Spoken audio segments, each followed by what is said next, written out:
Did you know that many European universities do not have a dedicated athletics department? Now, coming from the US, or for the Americans listening, and Canadians as well, I think, I'm not sure, that would be shocking, right? When I first arrived here, one of the things that I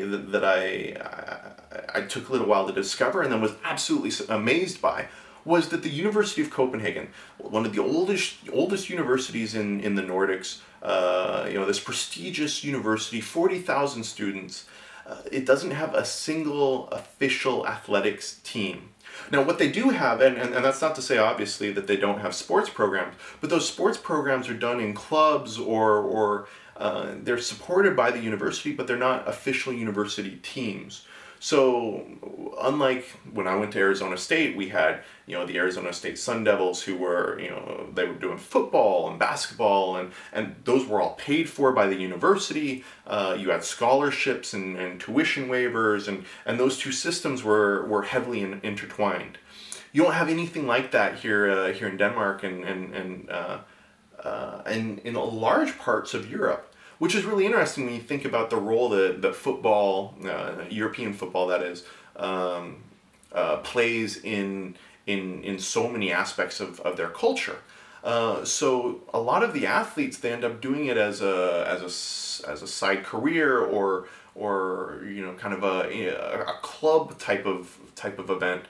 Type of structure, which is very different, and I still have to admit, and granted, I'm not a huge sports aficionado, but it's a system that I still don't quite understand just how it creates so many excellent public professional athletes when you don't have the college support and the college infrastructure there to kind of nurture and vet those players. But then again, maybe that's it, is that it's you don't have those barriers, and you can just dive straight in there and you can just run with it. But for sports people coming to Europe or looking to understand the European system, that's especially those interested in college sports. It's very different, and not something I think that gets discussed in the US very often.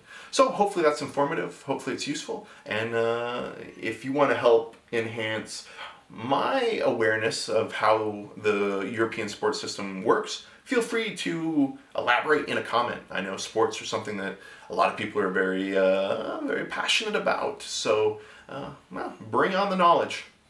Thank you for listening, thank you for watching, thank you for a like, and thank you for subscribing.